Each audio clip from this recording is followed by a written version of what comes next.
Hello everyone, welcome to Conf42 DevOps 2025 conference. I am Sandeep Batchu and I bring over a decade of experience in building and securing cloud and hybrid platforms. One of the most pressing topics in tech today is the cloud infrastructure security, how it's transforming industries and the unique security challenges it brings. I'm excited to share some of the innovative cloud security strategies that tackle these challenges and help secure the cloud.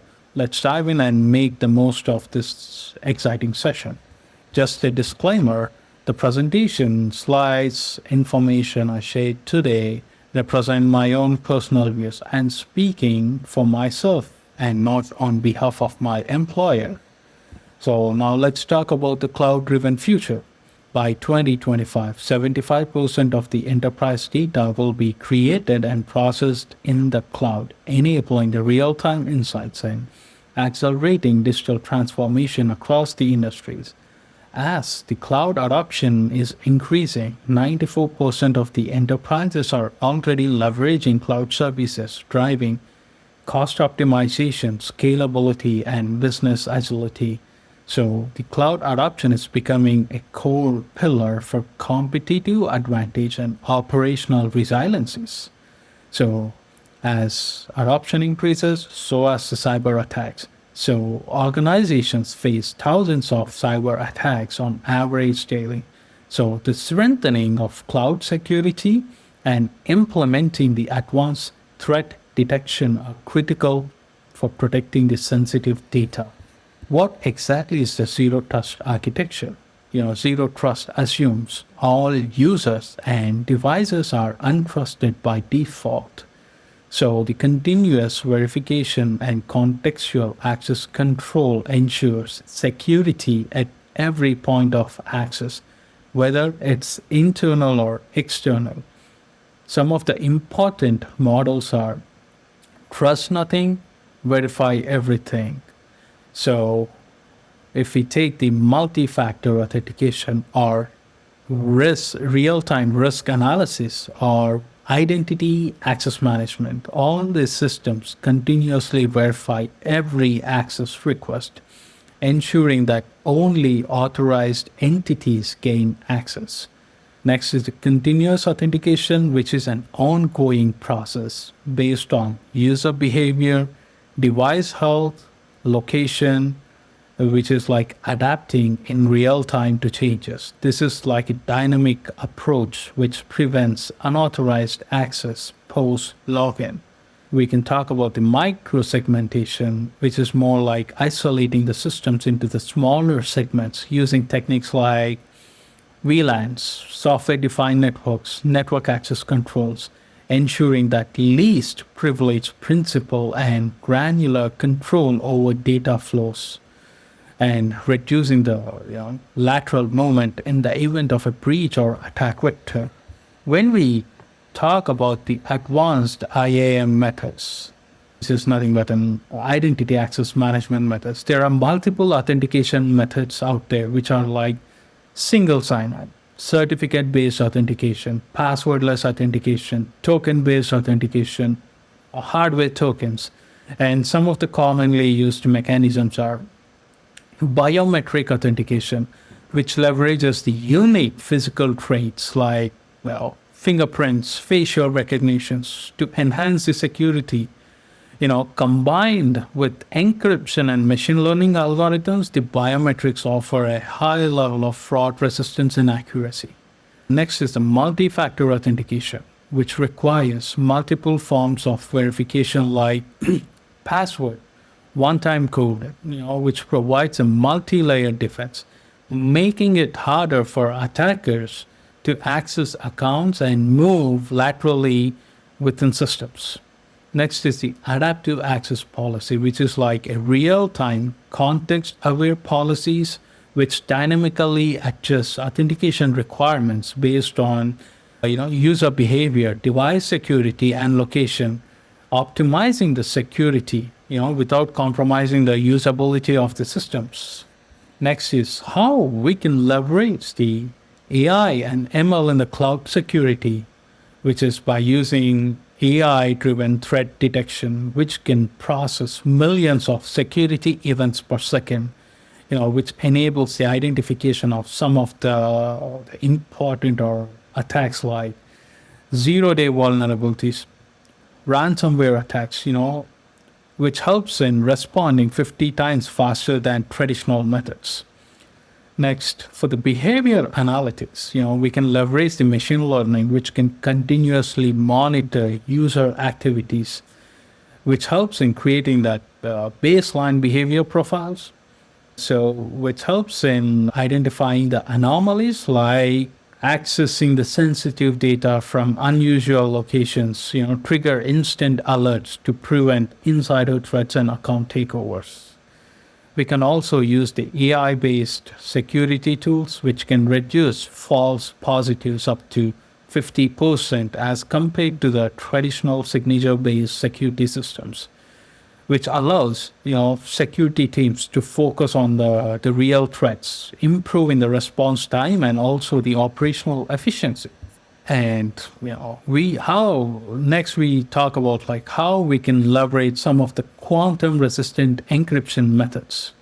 Like post-quantum algorithms which counter the potential of quantum computers breaking the classical cryptographies like RSA, ECC. Post-quantum algorithms which leverages problems that quantum systems can't solve easily, such as like lattice-based cryptography, multivariate quadratic equations. So if you are looking at an NIST-approved algorithms, which ensures the robust quantum-resistant encryption, which provides future-proof protection against the quantum threats, which is more powerful than current systems. We can also look at the hybrid cryptography method, which is like integrating the traditional RSA or ECC methods with lattice-based cryptography, which creates a dual-layer encryption model. So this approach provides the backward compatibility with existing systems while preparing organizations for the quantum era. So the hybrid cryptography facilitates a smooth transition without disrupting the legacy encryption. We can also use the key management method, which is like leveraging the advanced hardware security models, like HSMs, which are basically a cryptographic key, where like basically a cryptographic keys are stored securely with 256-bit entropies for robust randomness, automated key rotations, and zero-knowledge proofs, which provides the additional layer of security, ensuring that data remains protected even in the face of quantum computing advances. Cryptographic agility, which is basically like allowing the quick adapt to evolving threats by enabling rapid updates to the encryption algorithms. So this agility ensures that even as quantum computing grows, organizations can transition seamlessly to post-quantum algorithms without system downtime or security risks. Next, we can talk about like how we can leverage or how we can integrate blockchain into the cloud security. One is using the immutable logging, which uses the ledger, ensures that the security logs are tamper-proof, providing immutable verifiable records for all the cloud activities. Once a data is stored, it cannot be altered, ensuring a transparent audit trail for detecting and investigating security incidents. Next is the smart contracts.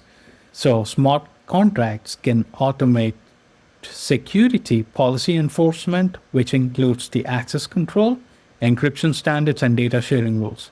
So they verify conditions like device health, locations, credentials before granting or denying access. So if these are executed on a blockchain, they ensure the policies are transparent and tamper resistant.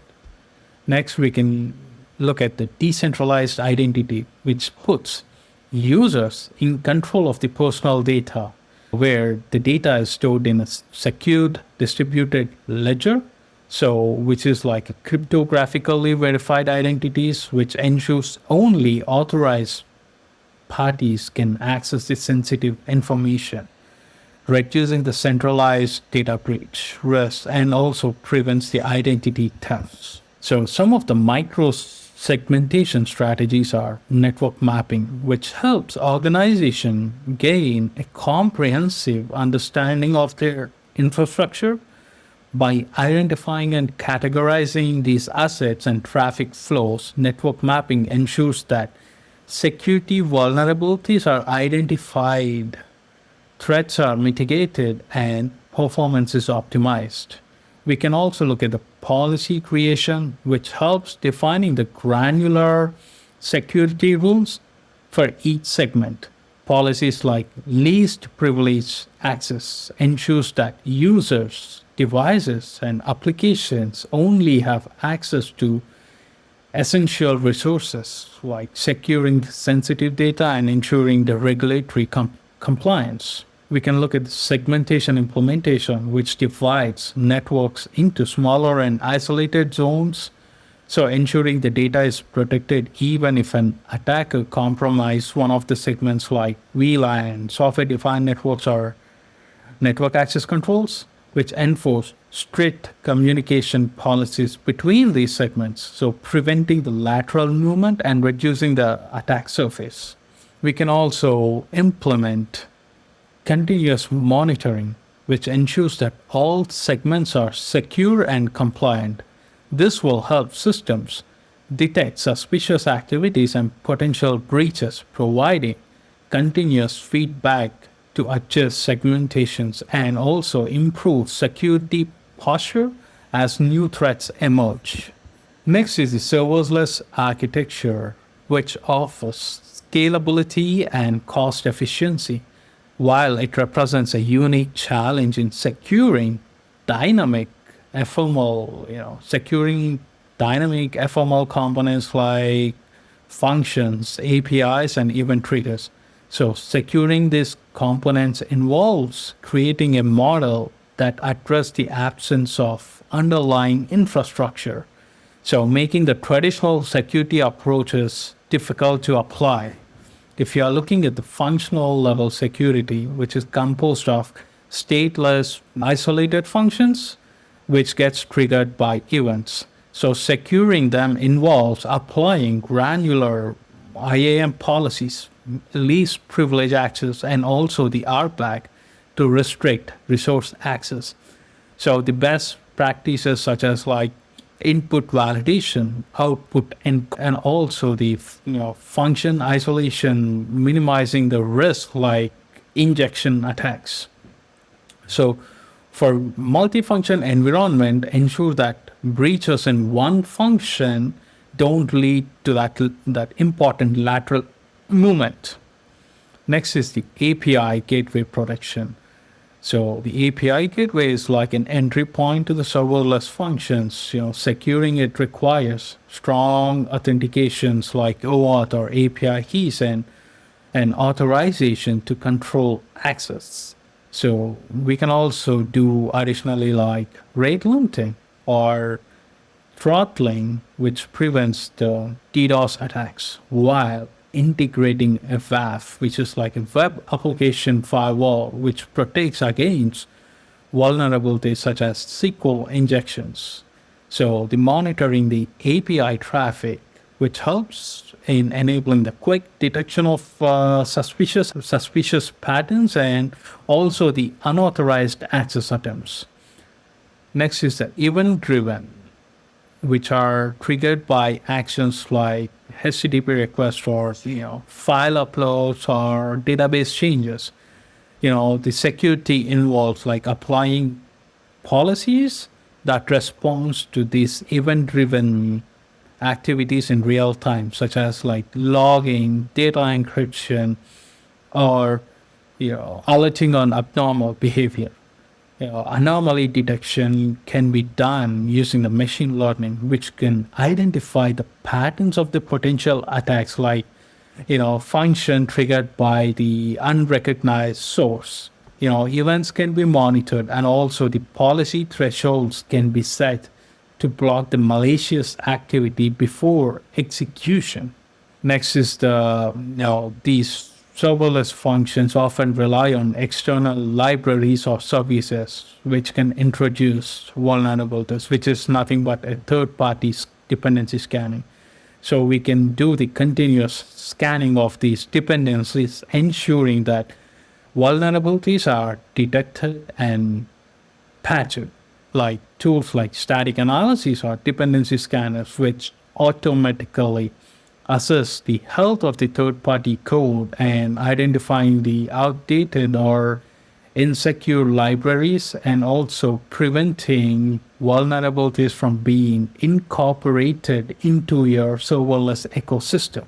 Next is how we can use the continuous compliance automation.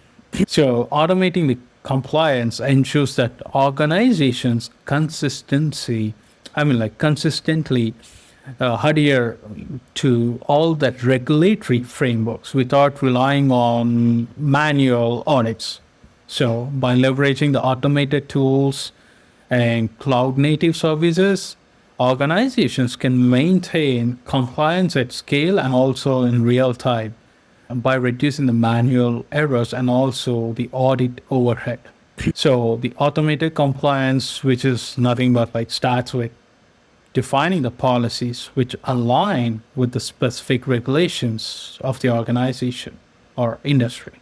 These policies are translated into machine readable rules, which can be integrated into infrastructure as a code templates and also the cloud configurations. Compliance parameters include like data encryption, access controls, system configurations. So up by automating all this policy enforcement eliminates the human error and also ensures the consistent adherence to the security and also to the regulatory requirements. We can also use the real-time compliance monitoring, which scans systems for policy violations or deviations from regulatory standards. So using the AI-driven analytics and cloud-native monitoring tools, organizations can track, changes in system configuration, user access, data patterns. This enables the immediate detection of issues like the data unauthorized access or vulnerable systems, which ensures a proactive approach to the compliance.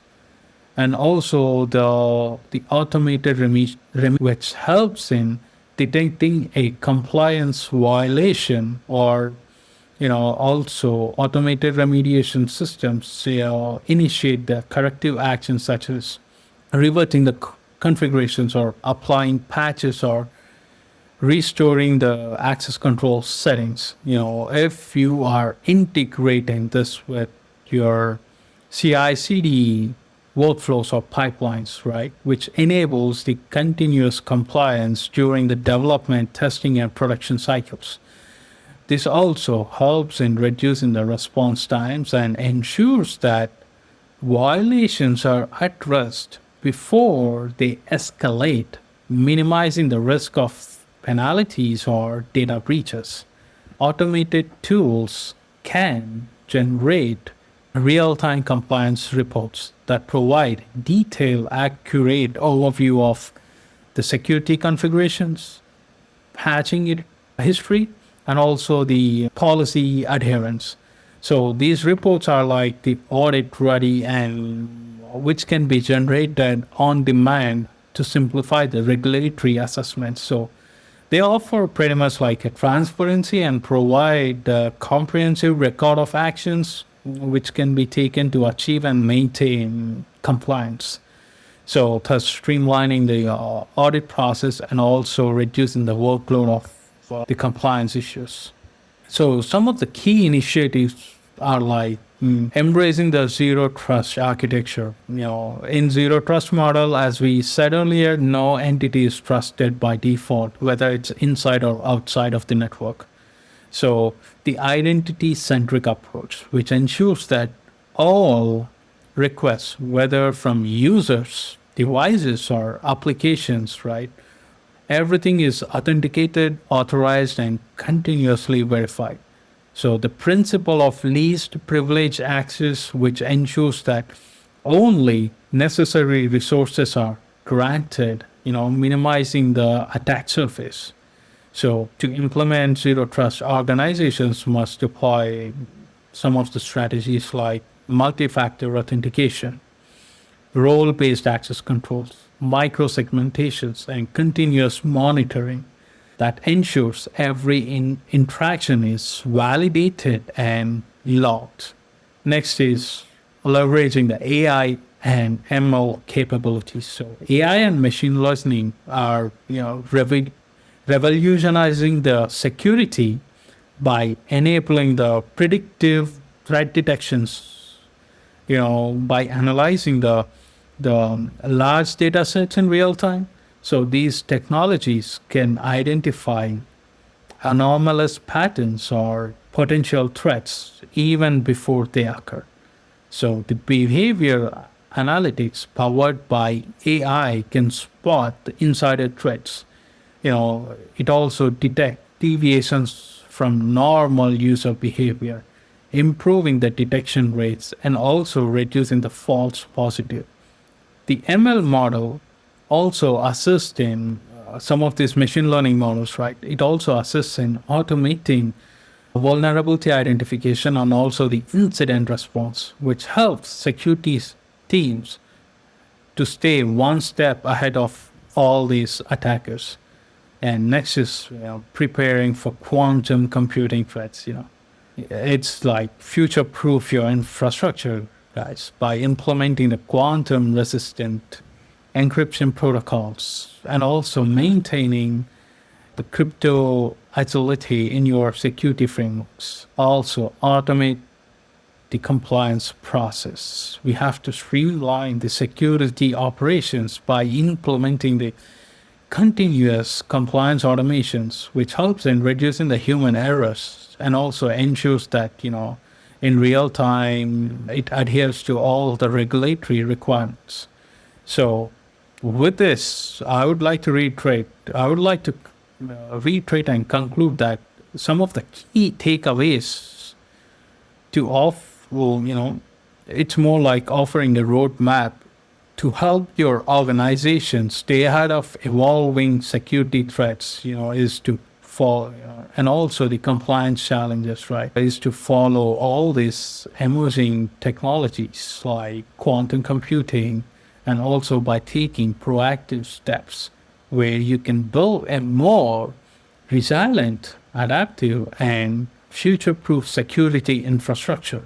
Everyone, thanks for your time for attending this presentation.